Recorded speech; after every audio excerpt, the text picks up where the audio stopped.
Know the vibes. Welcome back to another week with the Hoop Genius podcast brought to you by NBA 2K23. Myself, Momutsi, and alongside me, as always, the one and only Mr. BJ Armstrong. Real name, Mo. No gimmicks, baby. No gimmicks. No gimmicks. We got a lot to talk about today. Oh, man. The league is getting real exciting. Even more exciting than it has been. So we're going to go straight into it. You know, Sunday night, we saw a great game between the Warriors and the Lakers. Obviously, no LeBron for the Lakers, but they still pulled out a win. Anthony Davis had a huge game. Shout out to him.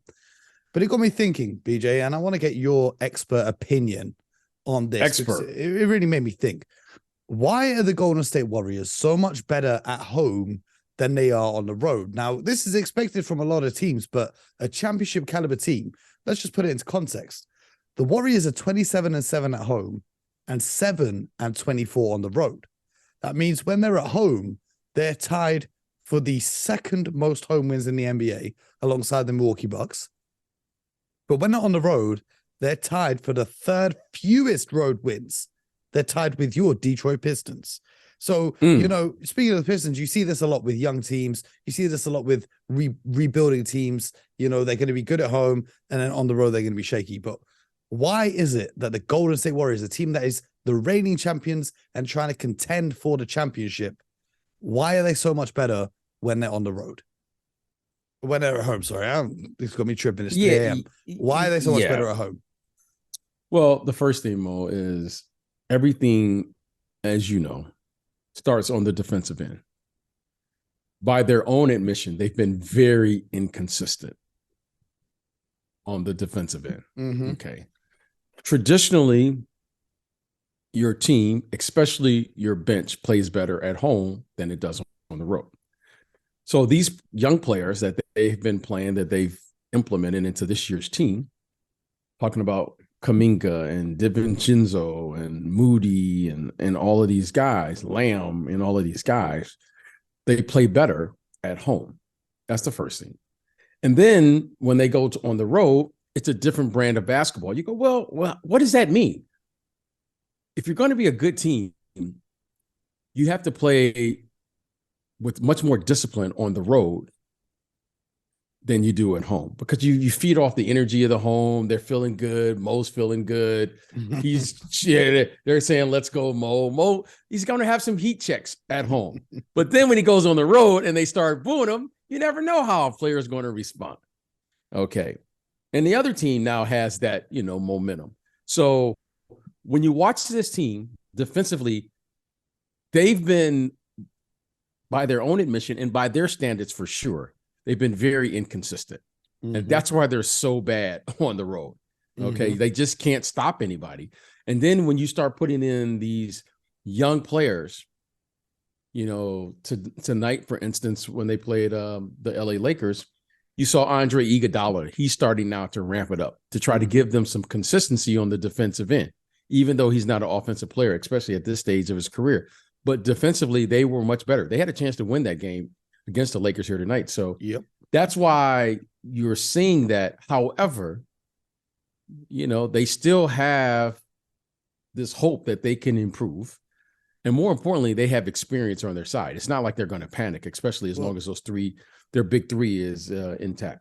As a role player in the NBA, how long does it take you to get that comfortability with playing on the road? Because, you know, guys like Kuminga and Moody, they were on a team that went to the finals and won, picking up major wins on the road throughout their playoff run. So at what point does it click for a role player and they can start playing with that comfortability in road games rather than, you know, only really flourishing when they're at home? Because I thought DiVincenzo was fantastic tonight. He's like the perfect fit for this Warriors team. So maybe the younger guys, when will that click for them? Or is this just something that role players will experience throughout their entire career?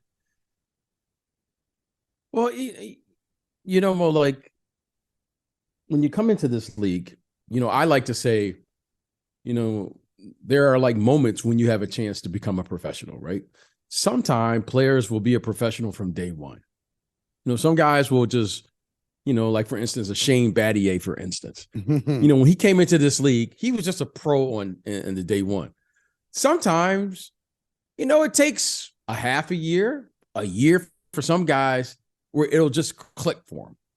You know, it'll just click, you know, like, one of your favorite players, Jason Tatum. It just clicked. You just saw it early, and it just clicked for him really early.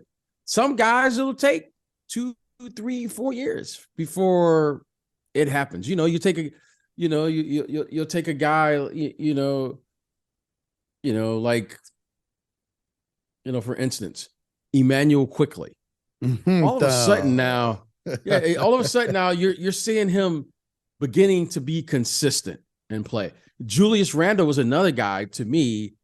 Well, it just took him a few years, a couple of teams, and all of a sudden now he's playing otherworldly right now. I mean, the shots he's making now, you're seeing, you go, wow, I didn't know he was going to be this. Sometimes, Mo, it never happens for you. Okay. Mm-hmm. We don't want to name those guys sometimes. So you just never know. You would hope, Mo, when did it click watching, for you? When you came into the league, when did it click for you that getting into the routine of playing a road game? Mo, it clicked for me. I remember the first big road trip I had. It was like a 2-week road trip. And suddenly I realized on this road trip, if I was going to have a chance to play in this league and be a professional in this league, I was going to have to play and learn how to play on the road. It was like very obvious to me that how you play and how coaches coach on the road is different than how players play and how coaches coach at home. Mm-hmm. Coaches tend to stick with their starters or the people that they trust for longer periods of time on the road. At home, there's a little, the positive energy, even though as a player, you don't really hear the crowd, you could feel the energy that's in the arena. And you tend to be a little bit more aggressive, in my opinion, at home than you do on the road. Okay. As my career went on, after like 3 or 4 years, I actually like to play on the road better than at home. I like hearing the other team, their crowd goes silent. And that's better than your home fans cheering. You want to hear the opposition silent. Exactly. So after about 2 or 3 years, I really began to enjoy playing on the road because it was much more mentally challenging for me. The game was more strategic on the road. You have to play with a lot more discipline on the road. The thing that allows you to play well on the road is when you're making shots. Mm-hmm. But also what allows you to stay in a game on the road is playing great defense. And I love the art of mastering or managing time and score. Like, if there's one thing that I love more than anything in the game, it's the game within the game when you're managing time and score. You don't have to score to manage the game. And as a guard, I love to do that because that gave you a chance to win. And then if your team is making shots, then, more times than not, you're going to win that game. So that was always fun for me. And it's fun for me to watch other players who do the same and master that art as well. So my question to you is, do you think the Warriors will be able to snap out of this when the playoff hits? Because we all know you have to be able to win on the road to win a playoff series. So do you believe, because they're not looking like they're going to have home court advantage, do you believe that this is just a regular season thing, or is this something that could trouble them as we progress into the postseason if they make it there? Where normally, Mo, they're about, when I look at the game and I just can't help it. Like I try, Mo, to be a fan. I really do. But I can't help myself with look at the strategy of the game. Okay. So let's just pick one of the most highly used or high usage play in the NBA, which is the screen roll. All right. The screen roll, there's 5 ways that you can defend the screen roll. Okay. You can switch it. You can blue it, push it down, ice it, as teams call it. You can jam it, meaning you jam the screener and the guy goes under and collects him on the other side. Okay. You can, you can go 2-man removed, or 2-man removed, or, you go under both guys. Yep. You can trap it. Yep. Okay. And when I say 2-man removed, you can also, Mo, you can show and recover. Okay. Yep. So there's like 5 ways, right, that you can do it. Okay. Yeah. So we went over like 5 or 6, but there's 5 traditional ways. Okay. When you have those ways to just do screen roll, just think about that, Mo. Every time you see a screen roll, You have to make in your mind to figure out how you're going to screen this role and the personnel. So how you're going to guard screen role with Drew Holiday and Giannis may be different than Sabonis and Fox, which may be different than, let's say, Anthony Edwards and Karl Anthony Towns. A very extreme example is if you're guarding a Steph Curry screen role and he's got the ball in his hands, okay, you're going to guard that very differently to a Russell Westbrook who's not going to be pulling up from the logo.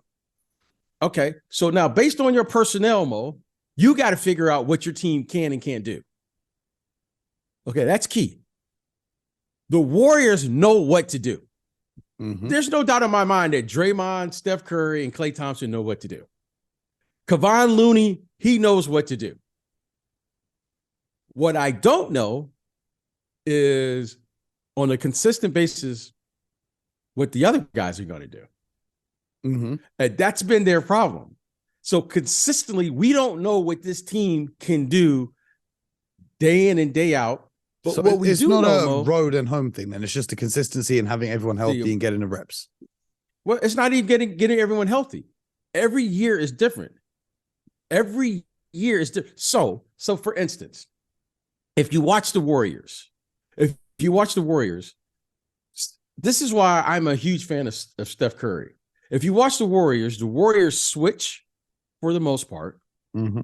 They play Draymond Green, which is small ball, which allows them to switch and defend everything on the perimeter, which is a huge bonus for them. However, teams have started doing something against Steph Curry. So if you watch Steph Curry, he jams, meaning he never or very rarely does he switch on a screen roll. Why? No. Because they know that other teams are going to target him.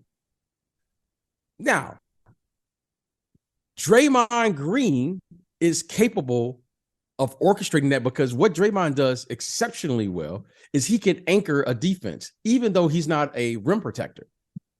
So if you watch them over the last 2 or 3 games, like you watched them today, they chose to put Draymond on Vanderbilt and Draymond just roamed around. Because Vanderbilt's not a shooting threat.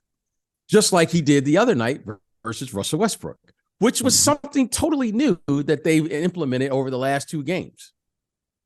But if you watch Steph Curry, with the counter to that was beautiful was they always put Vanderbilt in their dunker spot so that if Draymond did help, Vanderbilt was always in position. Dunk. There you go. So when you see these things, you go, man, we don't talk about them. But to me, that's what makes the game great because you see these coaches, even though they don't get credit, they make these adjustments because Russell Westbrook, as a point guard or lead guard, in the case for the Clippers, he's not capable of getting in the dunker spot. So it worked beautifully versus the Clippers. But then tonight, you could see the problems that can happen. So a lot of it depends on the matchups. A lot of it depends on the matchups. Mo, as I tell you all the time, the playoffs it's all about matchups. It's not about just saying who can defend who. It's all about matchups. That's what the game is about. Speaking of matchups, BJ, I want to have a little bit of fun today on the show because, we watched the Suns versus the Mavs, Kyrie and KD going up against each other for the first time. And at the end of the game, it got a little bit heated with Luka Doncic and Devin Booker. Obviously, there is a big rivalry. It might be the biggest rivalry in the NBA right now. The Mavericks versus the Suns because of what they did in the playoffs last season with the Suns being completely and utterly humiliated.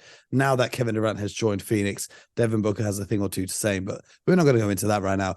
I want to know from you, right, if we could pick the playoff matchups, who you'd want to see going up against who. So obviously in the first round, let's start in the East, and we take the top 4 teams, the Bucks, the Celtics, the Sixers, and the Cavs.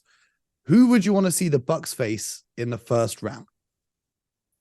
Out of the remaining teams, not the top 4, but I want to see. Is Miami in the top 4 right now? Is no, Miami? No. Okay, yeah, I want to see the Bucks in Miami. I think that would be a good.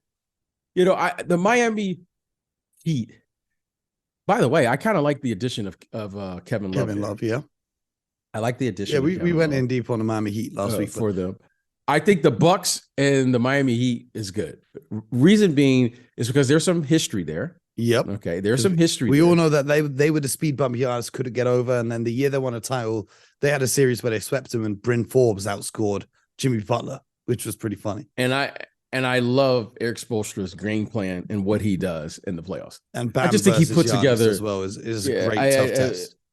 Yeah, now that they have Kevin Love playing the center position, I think it would be interesting because you have a stretch 5 for the Heat and Kevin Love. You had a stretch 5 we know for Miami. So I think it'll be a good matchup. I think it'll be fun, well coached on both sides, great players, and I think that would be a great matchup. I agree. That's who I had on my list. I want to see the Bucks and the Heat in the first round. What about the Celtics? Because there's a team that I wouldn't want them to face because they have a lot of trouble playing against them. For context, you guys. No, we're talking about playoffs, PJ. We're talking about playoffs. Come back in 5 years. We'll talk about the Pistons. We're talking about, well, I'll give you guys context. Right now, it's 3 a.m. in the UK. We're recording this because I've got so tired of watching the Celtics playing horribly against the Knicks. But I think the fans would want to see the Celtics Knicks in the first round. What do you think of that matchup? You know, that would be interesting because of the history, of New York, Boston, first of all. And you got to give the Knicks credit. I mean, the Knicks are playing, they are playing terrific, terrific basketball. And by the way, this kid, Jalen Brunson has been great. But Julius Randle is simply playing out of this world right now. He is playing lights out. So give them credit. They're playing a great brand of basketball. They're playing together. They're playing for each other. They're moving the ball. They're defending. They have everything going right now. And when you're making shots, Mo, it's about to turn to 9. Yeah, when you're making shots, Mo, everything is going good. So give them credit. I think that would be a bad matchup for your Celtics if that was the first round. I would hate highly contested. Yeah, highly contested. And I think the Knicks feel that they can beat them. I think they feel they can beat them. And, they're winning right now against your. Let's not do that. So next up is the Sixers. Who do you want to see the Sixers take on in the first round? On my list, I want to see them against the Nets. I really like the Nets. I really like Bridges. They've obviously got a very new look team, but I would love the James Harden getting revenge against Brooklyn. I would love to. Who I would love to see them play is the Cleveland Cavaliers. Yeah, well, the Cavs are fourth right now, so I've got the Cavs on the list as well. Do you know what I mean? I'll put the Cavs down. I would like to see that. I'll put the Cavs down. I want to see the Cavs Hawks in the first round just so they can sweep them and eliminate them. I mean, get revenge. I think the Cavs Sixers to me would be the worst possible thing for the Sixers. That should be their motivation to win.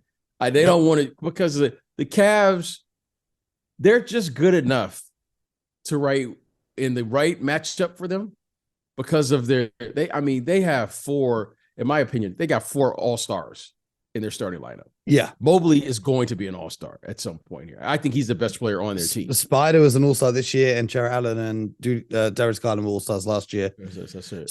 So I've got the Cavs and the Hawks and the Sixers and the Nets. So then, assuming the top 4 teams will win, you've got the Bucks, Celtics, Sixers, and Cavs. I'd like to see a Bucks-Cavs series in the second round and the Celtics Sixers series in the second round. The Cavs make me nervous. I know. That's why I want to see it. And I want to see the Celtics send the Sixers home again in the second round and then a Celtics Bucks final in the East. But over in the West, BJ, who would you want to see the Nuggets going up against? We've got the Nuggets, Grizzlies, Kings, and Suns as the top 4. I'm going to tell you something. I'm going to say this right now. Okay. I'm going to say this right now. Okay. The worst scenario for the Nuggets is the Warriors. Currently the number is the LA Clippers. Oh, I didn't even think about them. I didn't even have them on my list. I'm not gonna lie. Yeah, the Clippers. I want at the beginning of the season. I, like others, said, "Wow, on paper they got the best team in the league." Mm-hmm. And then as soon as you start giving them that responsibility, they seem like they find a way to just fall. They are the Clippers. But I would tell you put them at the A seed and no one's looking, and then you just kind of forget about them. You go, Clippers, Denver. Denver should win this series, and we're going to say why. The Clippers can sweep them. Because Kawhi, listen, I'm about to say this. Kawhi Leonard is a champion. Yep. He's a champion, okay? And I'm never going to underestimate the heart of a champion and what he can do. Kawhi Leonard is very capable at any given moment. He could carry a franchise all by himself, especially he has. now that he's done it before. So we could be looking at all the other series, and then suddenly Kawhi Leonard could come into the arena. Jokic could be named MVP, and then the guy on the other side is going, I'm the best player left playing right now. Like what Hakeem did to David Robinson. David Robinson won MVP, and Hakeem just absolutely him in the playoffs. And Kawhi Leonard is very, very capable. And that makes me nervous. If I'm Denver, I don't want to play the LA Clippers because the Clippers are deep. They got a lot of players over there. You know what I mean? They haven't figured it out, but they're just good enough to say, you start making shots, Mo, anything's possible. And Kawhi Leonard, you know what I mean? When the game slows down, he gets better. Yeah. And you get time to rest in between games now. I just think that's a scary for anyone who plays them in the first round. I think it's scary. He would have beat what did they beat? What year did he get hurt? Was that 2 years ago now that he got hurt in the playoffs? Last year. Was it last year or was it the year before? The pandemic just blended my brain. But yeah, it was the year that they got to the conference finals. Yeah. And they beat the Jazz, and then they got to the Suns, and the Suns beat them. So whoever plays the Clippers, because they're probably going to finish, I don't know, 7th or 8th. I think that's a disaster for whoever finishes 1 or 2. Well, I like that matchup. I had Pelicans down mainly because I want Zion to get healthy and I just want them to get experience in the playoffs. But what about the Memphis Grizzlies? Who do you want to see them? I think there's a team that everyone wants to see them take on in the first round. Well, it's well documented now. They got some injuries now. What's the one kid? He just with his Achilles. Clark is out now. Brandon Clark, man, please get help. He's one of my favorate guys. He's one of my favorite role players. Yeah, I think he's amazing. So get well soon. Of course, we know what's going on with Ja right now. Yeah, the one kid, Dylan Brooks is I think suspended for a game for too many technicals. Yeah, and then we have outfits. And then what's the name is missing because of an injury, I believe. The center. Steven Adams, I think, is out. So I'm not sure what to think of this team right now. I mean, I know what I think. I want to see them play the Warriors in the first round, and I want Golden State to win. I'm just gonna say it. Yeah, I don't think, and I think Golden State's better than them. Yeah, I think Golden State is better than them. So there's a lot of talk and trash talk, but Golden State even without asking me, I think Golden State's better than them. Now, currently the third seed is the Sacramento Kings, much to the surprise of many people. I need the Sacramento Kings to play the Lakers in the first round so that they can get revenge for 2002. I need the Kings and the Lakers, and I need the Kings to win. You know who I don't want the Kings to play is Dallas in the first round. Ooh. I don't want that. Well, I need, just skipping right past the Kings, the fourth seed Suns. The Suns and Dallas in the first round. We saw how good they were against each other. I want the Suns to play Golden State in the first round. Ooh, because KD versus his old team. Yeah. I want to see 6 guys who are all similar in the same age. You know what I mean? The big 3 for the Warriors, and now they have a big 3 there. I guess if you include Chris Paul, but Devin Booker's big younger as well, though. But but I just think. I want to see the storyline there. KD going back playing in the playoffs. Yeah. In Golden State. Yeah. I want to see him playing, and I want to see him playing for something. And I want to see how they defend Kevin Durant. I want to see these guys. I hear you, but I want that in the second round when the stakes are even higher. I want the Suns Mavs in the first round so that Kyrie and KD can go head to head, Luka and Devin Booker. Yeah, and I want the Kings Lakers, I want the Grizzlies Warriors, I want the Nuggets and the Clippers now, or the Pelicans. Yeah. And then in the second round, give me the Nuggets against the Kings, and then give me the Suns versus the Warriors. I want to see it. That's what I want to see. You guys at home, let us know. Get in the Discord. The Discord is linked in the description of the podcast. Get us involved. But BJ, the listeners, they were enjoying the start bench trade we did. last week. So I'm back with Okay. another one. All right. Who we Uh, got? Who we got Before who I we got give you today? this one, I got to give you another one that, when KD joined the Phoenix Suns, they did some media introductions and stuff. And the Phoenix Suns social team asked Kevin Durant, start bench trade, but it wasn't about basketball. And I'm going to give you this one as well. Just real quick. Start bench trade, breakfast foods, pancakes, waffles, and French toast. They're all the same. Oh, come on. They're not same the same batter for waffles and the same batter for the pancakes. same. They're exactly the They're same. not the Okay. same. Okay. They're not the So same. okay. So all right. So my go-to are pancakes. That's my go-to. So starting pancakes. Yeah, that's my go-to. That's my go-to. Now, I'm going to bench French toast because you got to have the right bread. Yeah, the French it's got to be a brioche loaf. Okay, and my wife, my beautiful wife, turned me on to this. She makes French toast on croissants, and now I can never go back. It's unreal. It's such a go-to. No, she turned so we were her and I. We're talking food, my you know me, Mo. language. Yeah. We're food people. You know me. Well, we are like food people, right? Yeah. So we like French toast, but if you get French toast and the bread's not right, if it's soggy, if it's not done well, if it's not sweet enough. Yeah. But my wife turned me on to French toast on a croissant. Oh, now we're talking. No, Mo, when you come back to the house, you got to have it. Okay. She does it, and Mo, when I tell you, now that's in the starting lineup. That's in the all-star starting lineup. So is that replacing pancakes? No. Pancakes is the go-to. Pancakes is my go-to. Hey, Mo, as I like to say, the main thing has to be the main thing. The pancakes are the 82 game. I got to play the 82. Okay. I got to play the 82. And then coming off is waffle, because, I can take the batter and put it in a waffle maker and boom. But, Mo, and then I got to put French toast, Mo. You can't do French toast all the time like this. But try this, ladies and gentlemen. Do the French toast on the croissant, and it's unreal. That's a gem. Mo, that's a gem. Oh, Mo, it's maybe I'm just late to it, but it's my Mo. It's our go-to. It's my go-to now. Like, Mo, I my favorite thing to do on Sunday, Mo, is to work out and do all my stuff. And then she goes, okay, what time are you going to finish? And I go, around 9:30, 10. She goes, okay. And we know what the treats are. Hey, Mo, we know what the treats are. And the croissant. Oh, Mo, it's the best. Mo, you got it.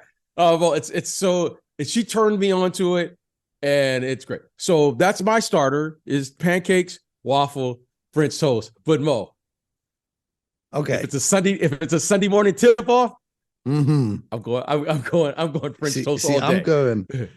I'm going with the waffle in the starting lineup. Oh, okay. That's because the waffle offers versatility.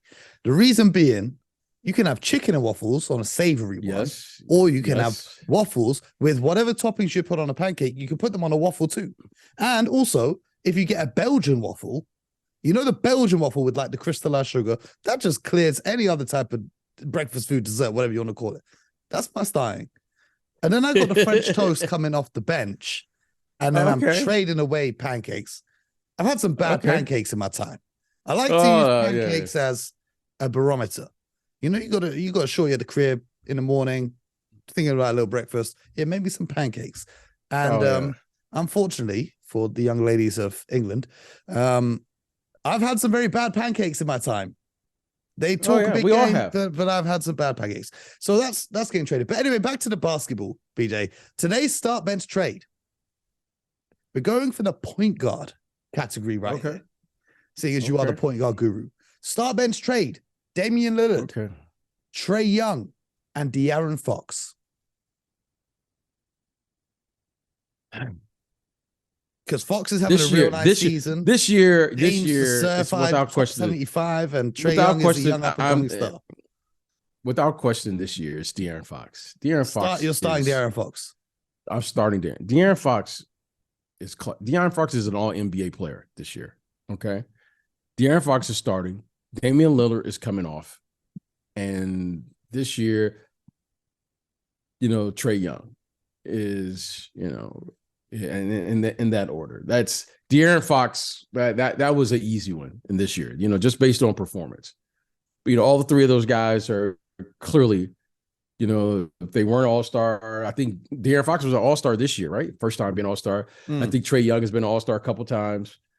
Then, of course, Damian Lillard. Guy had 71 points this year. So this year, though, you're picking Fox over Dame.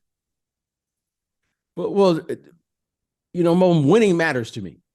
Mm-hmm. Winning is something here and what De'Aaron Fox has done for this team this year, and the way he's played, not just individually with numbers, but what he's done and his impact on winning, I think, has been fantastic. The guy, he's just like clutch in the fourth quarter. Oh, absolutely. The guy he's been simply amazing. Dame has been doing this for a long time, right? If you said body of work, I'm going to put Dame Lillard just on body of work. You know what I mean? Yeah, I'm talking right now. I'm talking like how we did last week with Giannis and those guys. And right now, Atlanta is struggling, right? They just fired the coach. Yeah. The Atlanta Hawks, they are underachieving based on their talent. So to me, that was a very easy question because winning matters to me. I always want to focus in on that. But, right now, De'Aaron Fox, he's playing as well as any lead guard in the entire NBA. So you're starting Fox this year. You're starting Fox. Bringing off Dame off the bench and trading away Trae Young. So the only thing I would say is I agree with you about the winning Maz. However, I do feel like Fox is an advantage because he's got a better team around him than Damian Lillard. I feel like if you put Damian Lillard with a better group of players, you're going to get more of a winning roster, just to play the devil's advocate here. And especially we talk about his 71-point performance. We talk about everything he does. You could very easily make a case for starting Dame.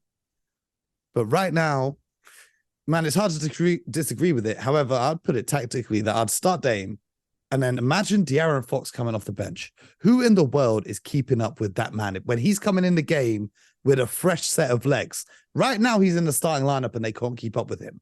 Imagine bringing him off the bench and defense is trying to contain him. It would be horrendous to try and stop that man. But yeah, he's been unbelievable. I'm here for it. I think it's pretty clear cut that Trae Young is going to be the one who's getting traded from this group of players. Dame's not a good defender, but I think Trae Young is just a worse defender on a whole different level. And he doesn't seem to be having the same effect on his team as those two other guys.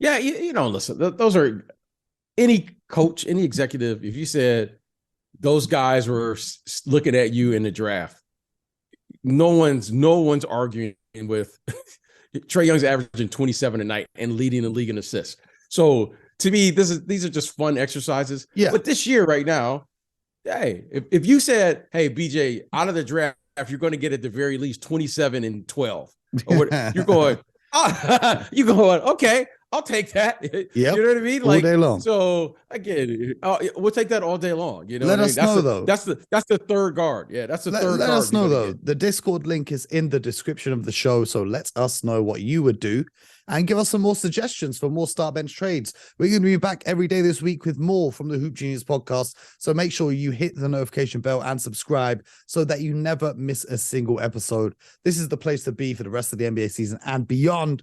So make sure you subscribe and leave a like and tell your friends and all that good stuff. And we will be back for more. So you know what you got to do? You got to try the French toast with the croissant. And most importantly, get buckets.